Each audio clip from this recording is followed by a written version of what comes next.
Selamat pagi anak-anak. Selamat berjumpa kembali ya.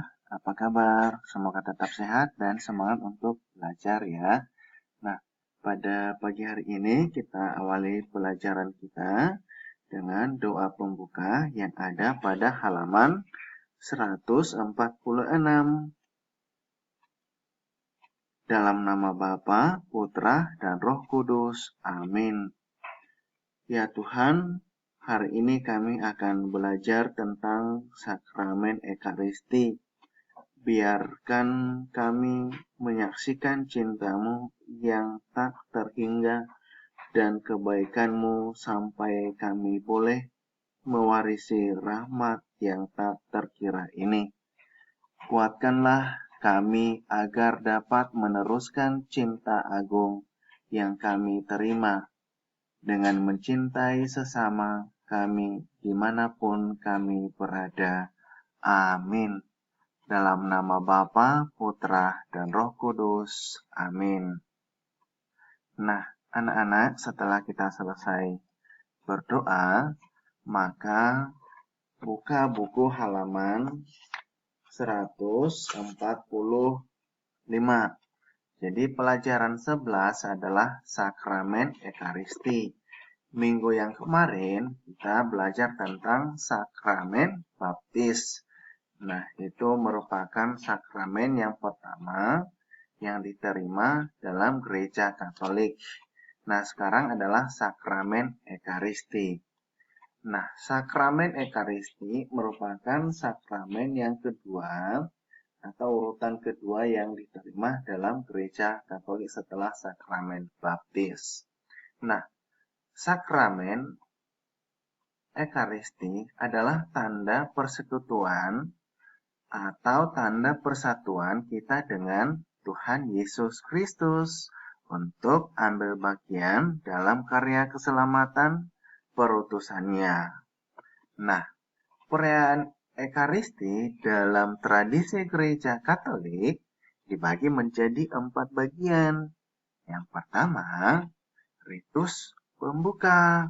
Nah, ritus pembuka itu terdiri dari yang pertama mempersiapkan diri dan hati untuk merayakan perayaan Ekaristi.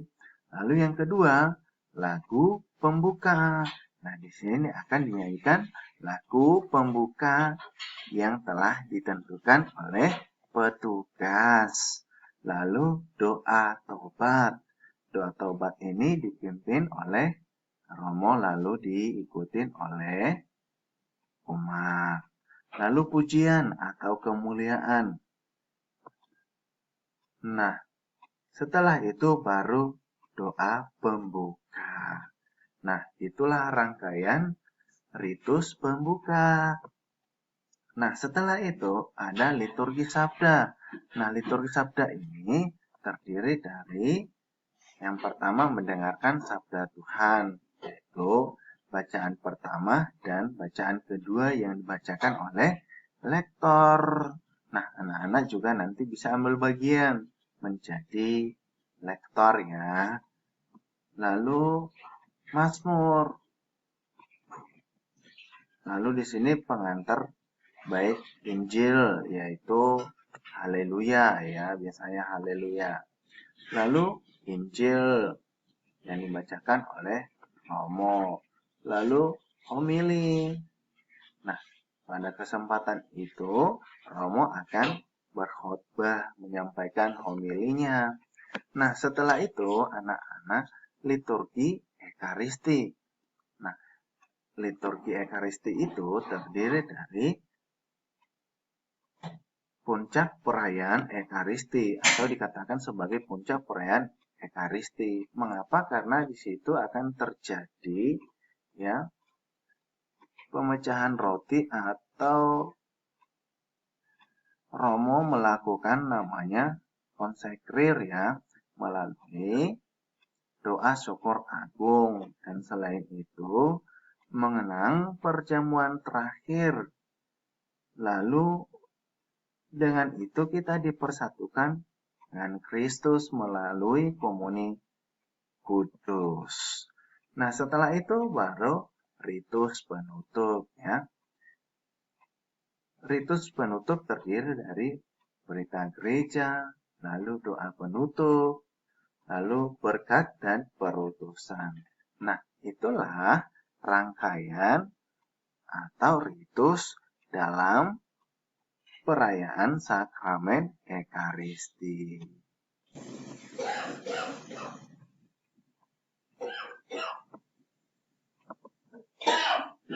Nah, sekarang mari kita mendengarkan sabda Tuhan dari Injil Matius bab 26 ayat 17 sampai 30 yang berbicara tentang perjamuan terakhir.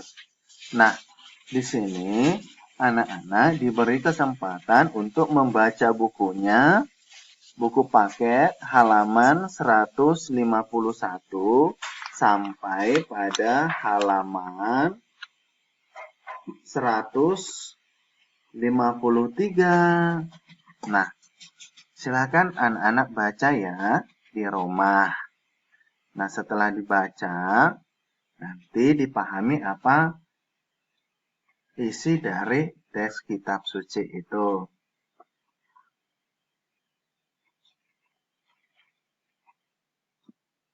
Nah, berdasarkan teks kitab suci tadi pada Matius, Injil Matius, bab 26, ayat 17 sampai 30, bahwa pada suatu hari, murid-murid Yesus itu datang kepada Yesus dan bertanya, Yesus, di manakah engkau menghendaki kami mempersiapkan perjamuan Paskah bagimu? Lalu Yesus menjawab, pergilah ke kota kepada si Anu dan katakan kepadanya, pesan guru, waktuku hampir tiba di dalam rumahmu. Aku mau merayakan Paskah bersama-sama dengan murid-muridku. Lalu murid-muridnya melakukan seperti yang ditugaskan Yesus kepada mereka dan mempersiapkan Paskah. Dan ketika mereka sedang makan, ia berkata, aku berkata kepadamu, sesungguhnya seorang di antara kamu akan menyerahkan aku. Yang menyerahkan dia itu adalah siapa? Yaitu Yudas Iskariot yang menjadi pengkhianat Yesus. Dan dengan hati yang sangat sedih, berkatalah mereka seorang demi seorang kepada Yesus, bukan aku ya Tuhan. Lalu ia menjawab, dia yang bersama-sama dengan aku mencelupkan tangannya ke dalam pinggan ini, dialah yang akan menyerahkan aku. Anak manusia memang akan pergi sesuai dengan yang ada tertulis tentang dia. Akan tetapi celakalah orang yang oleh anak manusia itu diserahkan.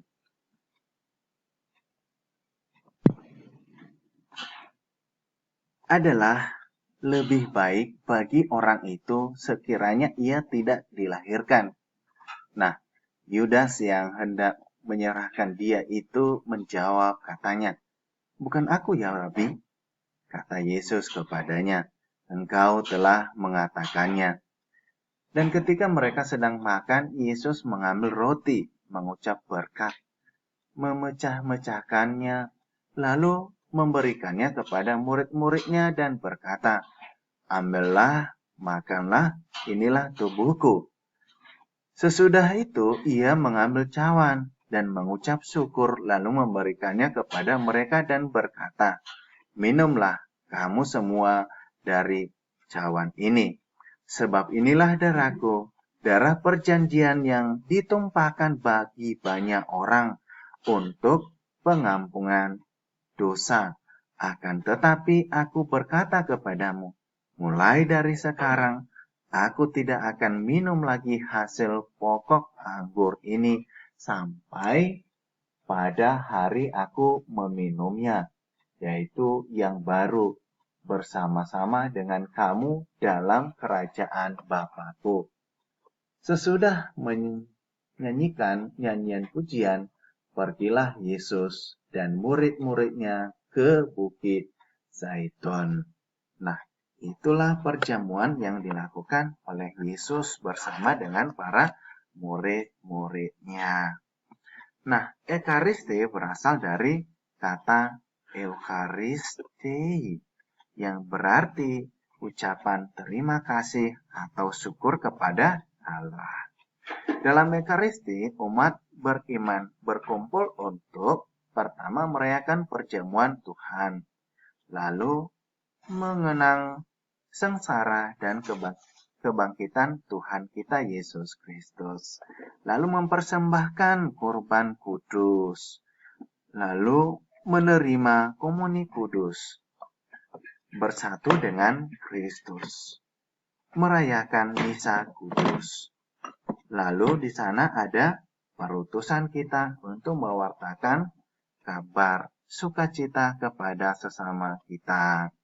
Buah-buah dari Ekaristi dan Komuni Kudus, yaitu satu, memperdalam persatuan kita dengan Yesus Kristus, menjauhkan kita dari dosa, membangun gereja di dalam kesatuan, lalu mendorong kita peduli terhadap kaum miskin, mendorong persatuan umat beriman. Ekaristi merupakan jantung iman Katolik. Mengapa dikatakan sebagai jantung iman Katolik? Karena kita bersatu dengan Kristus, lalu sumber dan puncak dari seluruh kehidupan iman Kristiani. Lalu hakikat dan rangkuman iman. Nah, anak-anak, seperti yang telah Bapak katakan tadi, bahwa kita dipersatukan dalam perjamuan kudus bersama dengan Yesus Kristus. Nah, pada pagi hari ini, demikian pembelajaran kita. Semoga apa yang Bapak sampaikan, anak-anak bisa mengerti dan memahaminya. Nah, pagi ini tugasnya adalah mengerjakan tugas dari Google Form, ada di Classroom, pelajaran 10. Dan setelah mempelajari penjelasan ini, anak-anak diajak untuk menyalin catatan ke buku catatan. Nah, anak-anak, demikian pembelajaran kita pada pagi hari ini. Semoga anak-anak tetap sehat dan semangat. Nah, sekarang mari kita mengakhiri pelajaran kita ini dengan doa penutup yang ada pada halaman 159. Dalam nama Bapa, Putra, dan Roh Kudus. Amin. Ya Tuhan Allah kami, terima kasih karena hari ini kami telah Engkau perkenalkan dengan Ekaristi yang menjadi kesempatan bagi kami untuk bertemu dan bersatu dengan Yesus Kristus Putramu. Bimbinglah kami agar boleh menerima tubuh dan darah Putramu dalam setiap perayaan Ekaristi yang kami ikuti. Kuatkanlah kami agar senantiasa siap berbagi kasih kepada sesama kami. Amin. Dalam nama Bapa, Putra, dan Roh Kudus. Amin. Selamat belajar anak-anak. Terima kasih. Salam sehat.